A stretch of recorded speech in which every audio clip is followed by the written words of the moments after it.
L'un des plus grands chefs cuisiniers du monde, 3 étoiles au Michelin, meilleur restaurant du monde en 2020 pour la 4e année consécutive. Bonjour, Guy Savoie est avec nous. Et Guy, c'est une merveilleuse nouvelle que de savoir que 2021, c'est l'année de la gastronomie en France alors que tout est fermé. Oui, ce qui prouve bien qu'il y avait un sérieux vent d'optimisme lorsque le gouvernement a décrété que l'année 2021 serait l'année de la gastronomie. Oui. Elle n'est pas finie, l'année. Oui. Donc. Elle n'est pas la finie. On vient de voir le livre Les soupes de printemps. On va en parler dans quelques instants. Parce que, évidemment, pendant le confinement d'hiver et les couvre-feux, on mange la soupe à la maison. Oui, on peut manger la soupe à la maison. Surtout, on avait du temps disponible. Et avec Alexis, l'un de mes seconds, on a décidé de faire, en fait, quatre livrets, un par saison. Et ce premier livret qui sort la semaine prochaine, donc, concernera des produits de printemps. Après, on passera à l'été, l'automne, et on terminera sur l'hiver. Voilà. Oui, un vent d'optimisme, là. Vous allez aller jusqu'à l'hiver avec des soupes. Avec des soupes. Avec un couvre-feu à 18h, on a le temps de faire une soupe, c'est vrai. Oui. Non, mais dites-moi, vos restos sont fermés ? Peut-être pas celui de Las Vegas ? Bien sûr. Non, à Las Vegas, c'est le seul lieu que j'ai à l'étranger. On est ouvert avec une jauge à 50%. Mais bon, il a été fermé 2 mois et demi sur l'année. Voilà, donc on s'en est mieux sorti en effet qu'à Paris. Oui. Oui, ça vous fait pas drôle de savoir qu'un resto ouvert là-bas est fermé ici ? Vous savez, je sais plus trop ce qu'il faut dire parce que, comme tout le monde, on ressent quand même une certaine confusion. Hein, sans oublier, je dirais, les drames, les souffrances qui sont liées à ce virus. Donc il y avait bien évidemment certainement des mesures à prendre. Devaient-elles être aussi radicales ? Vous savez que les restaurants, d'ailleurs on avait mis en place un grand nombre de mesures qui étaient efficaces parce qu'en tout cas chez nous et chez un grand nombre de confrères, on n'a pas eu de contamination ni dans les équipes, ni chez les convives qui ont fréquenté nos maisons. Alors c'est peut-être un peu dur d'arrêter comme ça une activité, surtout que ça met en péril bien sûr nos fournisseurs. Oui. Les équipes sont malheureuses, je le sais, parce qu'on entretient encore heureusement des relations via WhatsApp. Et je pense aussi on a beaucoup parlé des étudiants, mais nous aussi on a nos étudiants. Ils s'appellent apprentis, ils s'appellent stagiaires, et c'est la 2e année qui est massacrée par la fermeture des maisons. Parce que surtout un apprenti, on ne peut pas lui passer les gestes, je dirais par visioconférence, quoi. Dans nos métiers de l'artisanat, la présence dans une équipe est importante pour vraiment apprendre. Nous sommes dans le concret en permanence. Donc on ne peut pas expliquer une volaille de Bresse par l'intermédiaire d'une caméra. Il faut que le gars puisse la toucher, l'apprenti regarde, lui apprendre comment la découper. Là aussi, il faut qu'on soit près de lui et qu'on lui montre les gestes justes. Parce que si les gestes ne sont pas justes chez nous, la sanction est immédiate. On se brûle, on se coupe ou on se salit. Donc il est important d'avoir ces gestes. Donc 2 années consécutives sans les stages, je dirais, en entreprise, ça va être un peu délicat pour leur formation. Oui. Puis alors, du côté des clients, évidemment, c'est la mode du click and collect. C'est pas la grande gastronomie française. Elle en prend un coup, la grande gastronomie française, en ce moment-là. Oui, elle en prend. La restauration, parce que, en fait, pourquoi on va au restaurant ? Bien sûr, il y a la cuisine. C'est l'ingrédient principal. Mais c'est tout un tas de détails qui se passent autour. C'est le fait d'être bien installé, c'est le fait d'être pendant 1, 2, 3 heures, être pris complètement en main pour pas un bien-être, pas seulement un bien-être, un mieux-être. Et c'est ce qui manque aujourd'hui, c'est ce qui nous manque à tous, de ne pas pouvoir prendre ces parenthèses de déjeuner et de dîner pris dans les restaurants, que ce soit un petit bistrot de quartier ou un restaurant étoilé. Mais c'est d'être comme ça pendant un temps, un peu hors du temps, et que tout soit mis en œuvre pour faire passer un bon moment au convives. Mais l'art de vivre que vous défendez, que vous incarnez, Guy Savoie, avec d'autres, cet art de vivre à la française, c'est quoi ? Il va en rester quoi dans le monde d'après ? Mais non, alors, déjà, moi, j'adhère pas du tout au monde d'avant, au monde d'après.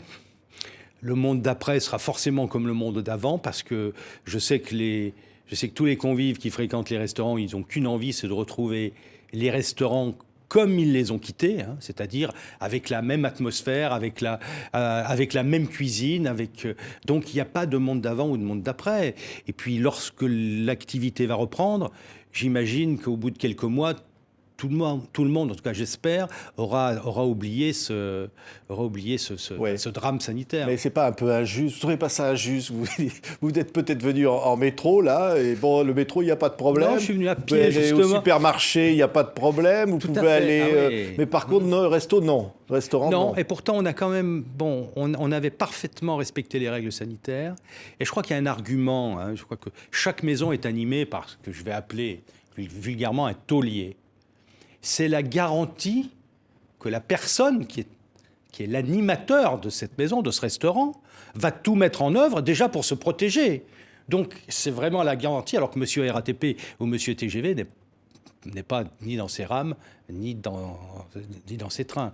Donc là déjà c'est un argument qui devrait rassurer, parce que nos maisons, déjà l'hygiène est dans l'ADN de nos métiers.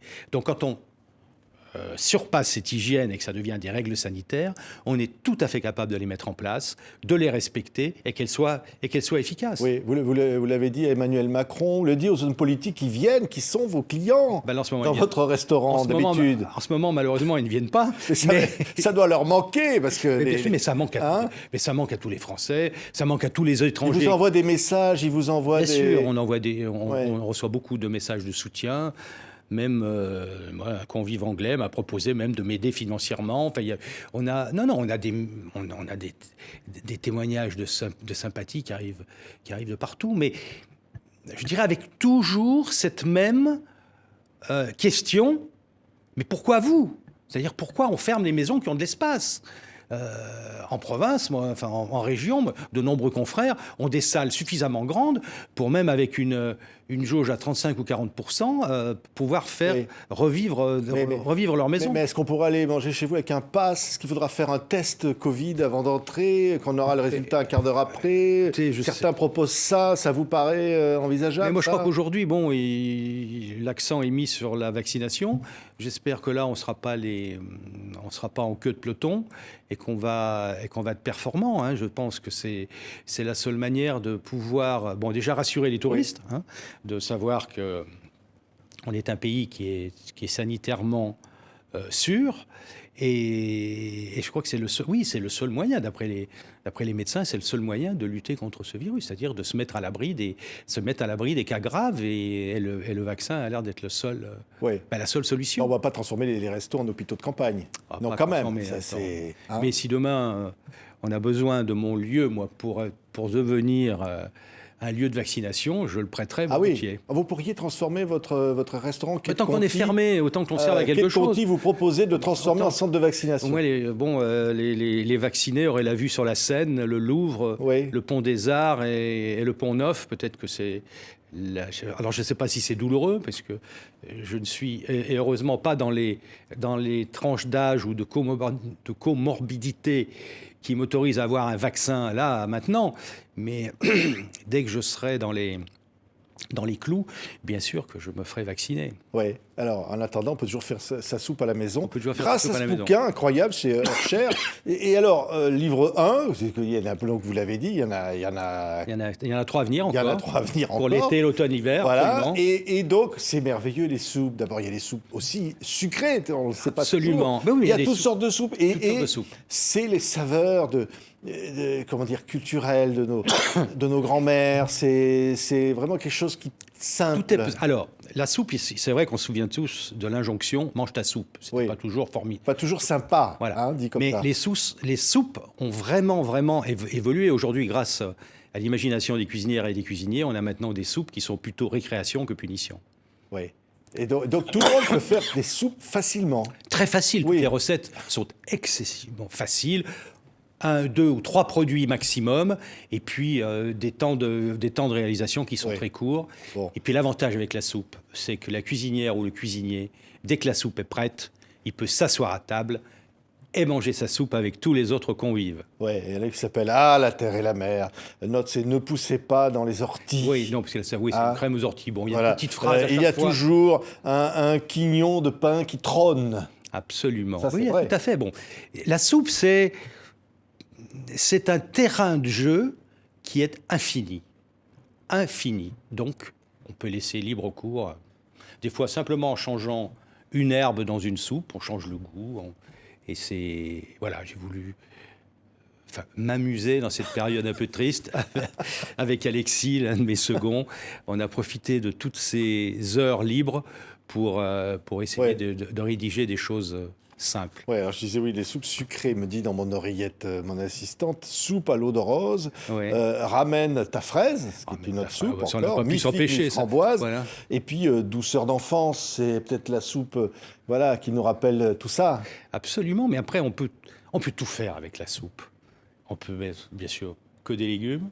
On peut y rajouter, bien sûr, du poisson, de la viande, des coquillages, tout ce qu'on veut, et c'est à l'infini. Oui, par exemple, Il y a toujours dans une île flottante aux pralines roses. Oui, Voilà une soupe. Oui, c'est une soupe, parce que la soupe devient la crème anglaise. Donc, à ce moment-là, bon, les œufs à la neige flottent sur la soupe. Oui. Comment vous voyez tous ces Français, puis au-delà, qui ont tous envie de faire de la cuisine? C'est devenu quelque chose, les émissions de télévision évidemment, avec Guy Savoie, mais on a vraiment envie, c'est un besoin quoi maintenant.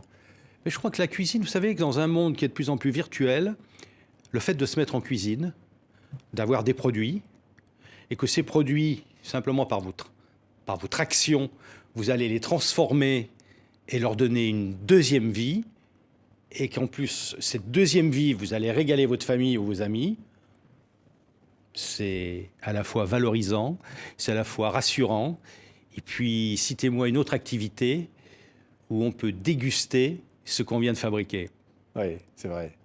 Donc, Oui, c'est tout le contraire d'ailleurs j'allais dire, des distanciations sociales. La cuisine, oui, c'est bien sûr. Mais au contraire, c'est le rapprochement social. Mais la table, c'est le rapprochement, bien sûr. C'est le rapprochement dans la joie toujours, parce que qu'est-ce qu'il y a de plus agréable d'être autour d'une table, en famille ou avec des amis, et se régaler. C'est le sel de la vie. Merci Guy Savoie de nous partager ces bonheurs. On a envie d'y courir. Hein. Dès que ça réouvre, vous nous le dites. Vous le saurez, je pense, en même temps. Il y aura la queue devant la porte, j'en suis Certainement. sûr, hein, Guy Savoie, hein, devant vos restaurants. En attendant, voici les soupes de printemps chez Heurcher. C'est vos livres pour, comme ça, retrouver juste un bonheur simple de vivre. Absolument. Et autour de la table, c'est toujours gagnant. Merci Guy Savoie. Merci.